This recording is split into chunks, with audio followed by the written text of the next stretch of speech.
প্রিয় অধরা, তুমি পড়বে বলে কখনো লিখিনি।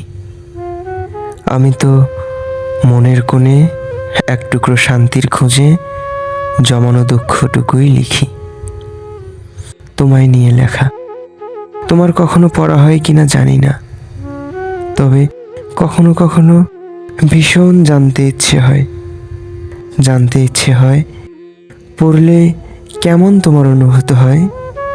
গা শিউরে ওঠে, বুকের বাপাস ব্যথা করে, আর্তনাদের হাহাকার জমে, নাকি ঠোঁটের কোণে এক চিলতে হাসি জমে।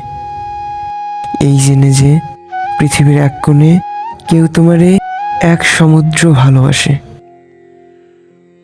পরে হাসো দাঁত কেলিয়ে, কারে কারে শোনো গল্প করে। জানতে চাই কবে পড়বা এই নিয়ম করে।